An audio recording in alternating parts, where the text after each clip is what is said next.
Pronto? Dimmi tutto. Hola, ¿cómo estás? María Elena, pienso que sos. No te pregunté hoy. Yo tengo 3 hijos allá y quedaría para hacerme yo la ciudadanía y mi hijo más chico.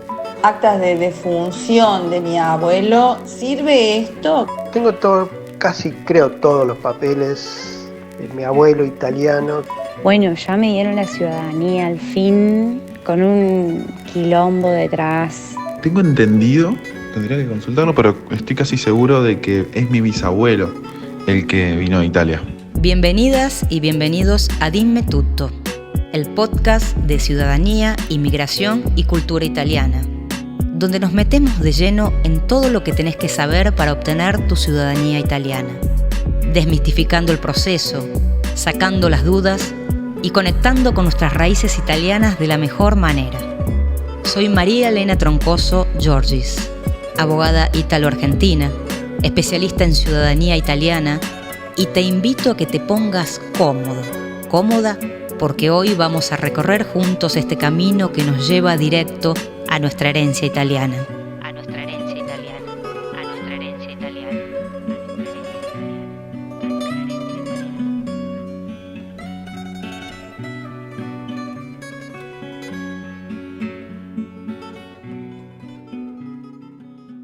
Bienvenidos, bienvenidas a este episodio clave, ya cerquita, muy cerquita del final de nuestra segunda temporada de este podcast Dimmi tutto, mientras esperamos este marzo 2026.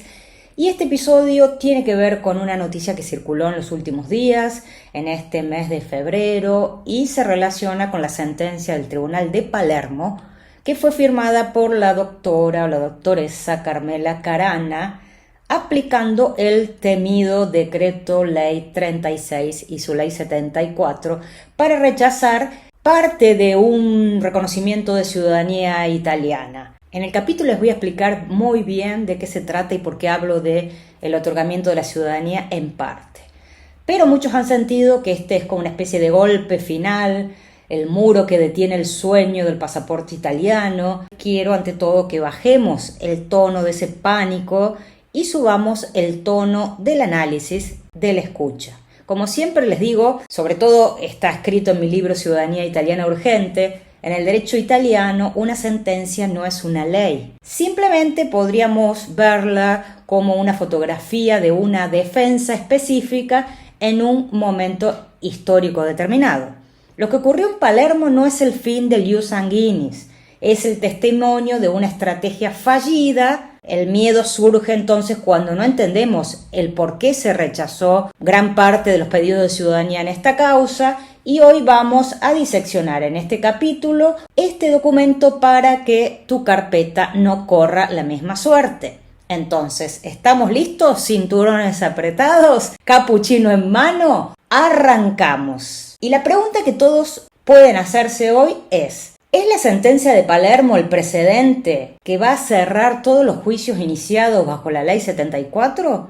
¿O simplemente es el resultado de una defensa que no supo adaptarse al nuevo escenario de la batalla judicial? Entremos entonces a algo que podemos identificar como la anatomía de esta defensa que podríamos decir se quedó a mitad de camino. ¿Cuáles fueron los hechos y cuál fue esta especie de error del calendario? Analicemos el caso. Se trata de una familia de ítalos descendientes, argentina y canadiense, que inició su juicio en mayo de 2025. El tribunal, en la persona de la jueza honoraria Carmela Carana, emite su sentencia tras resolver la reserva de la audiencia fijada para el día 3 de febrero de 2026. En esta audiencia, el Ministerio del Interior, representado por el abogado del Estado, fue muy hábil en realidad. Bueno, la tenía como servida, ¿no? Detectó que la causa en realidad se inscribió al número de ruolo semanas después de que el decreto 36 entrara en vigencia, es decir, después del 28 de marzo. ¿Cuál fue el primer error estratégico? La pasividad ante el calendario. Cuando las reglas de juego cambiaron ese día inesperado de marzo, la defensa también debía mutar. No se puede entrar a un tribunal en mayo de 2025 con los mismos argumentos que usábamos en el 2024. O el 27 de marzo de 2025 a las 10 de la mañana. Pongámoslo bien al límite. Curiosamente, este caso también nos trae una especie de excepción que confirma la regla, porque la sentencia, como le decía al comienzo, no se trató de un rechazo total de todas las solicitudes, sino que la jueza aceptó la demanda de solicitud de reconocimiento de ciudadanía para uno de los requirentes nacido en 1952. ¿Por qué? Porque este descendiente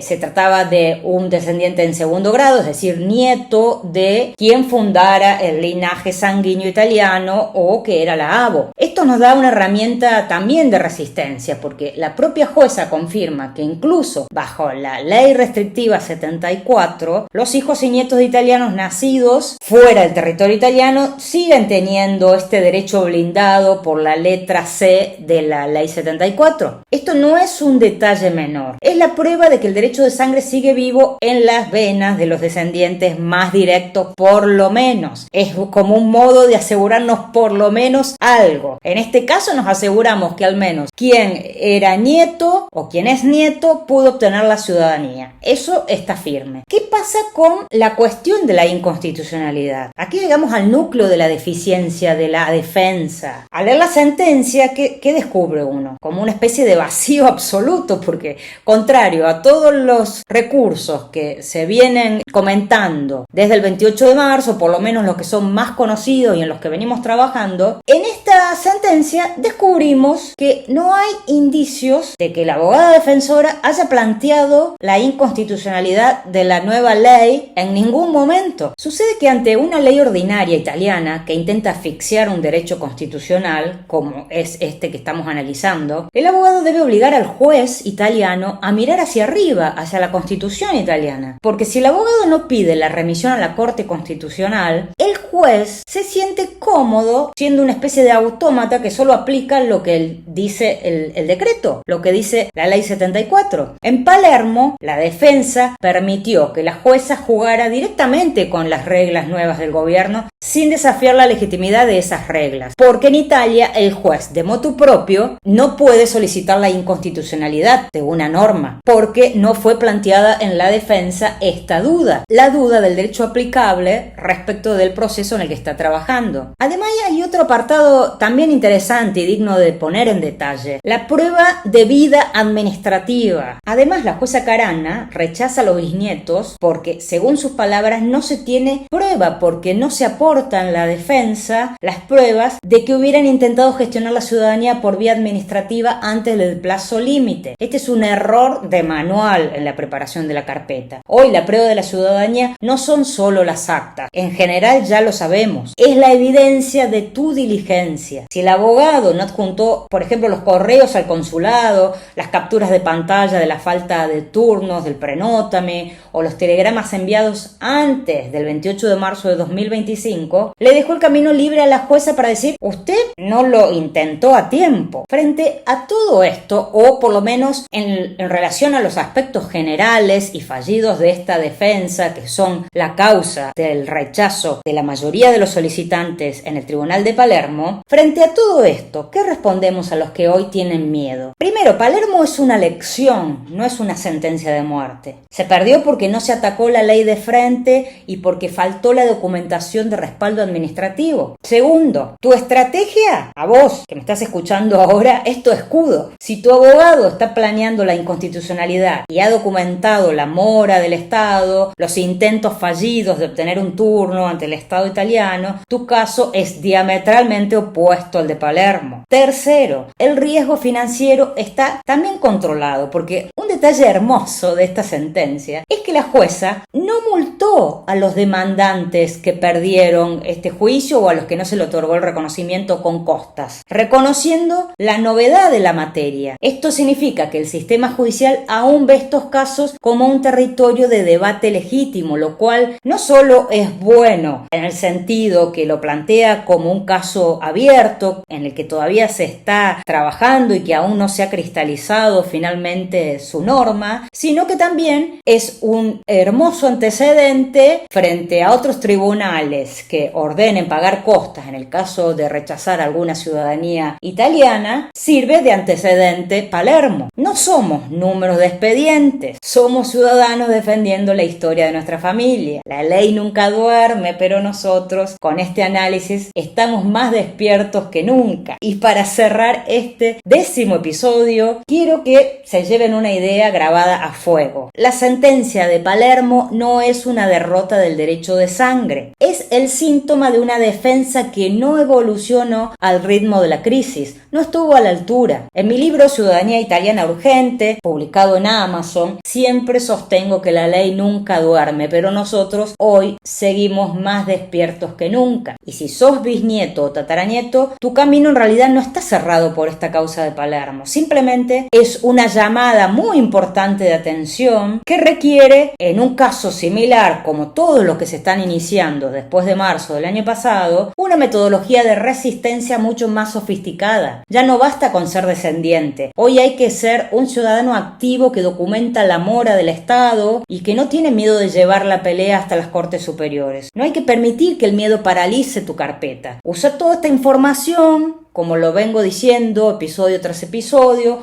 como combustible para auditar tu propia estrategia judicial. Porque defender tu ciudadanía hoy, en pleno 2026, es mucho más que hacer un trámite para un pasaporte. Hasta aquí nuestro episodio número 10. La moraleja: pensá muy bien quién puede representarte en Italia. ¿Tenés dudas? Escribime a marielenatroncosoggiorgis@gmail.com. Gracias por seguir allí, en la escucha, en el acompañamiento y en la resistencia activa, aunque sea a la distancia. La seguimos, La seguimos y ahora sí, el próximo episodio es el último de la temporada. La vigilia previa a marzo. Arrivederci. Chau, chau. Esto fue todo por hoy en Dimmi Tutto, el podcast de ciudadanía, inmigración y cultura italiana. Espero que este episodio te ayude en tu camino hacia la ciudadanía. Nos encantaría escuchar tus historias, tus preguntas o incluso esos mitos que te contaron sobre el proceso. Podés suscribirte a nuestro canal, darnos like, seguir, compartir o dejarnos tu comentario. Todos los datos están en la descripción del episodio para que puedas compartirlo con amigos o familiares que ya estén en la misma búsqueda. Hagamos crecer entre todos esta comunidad.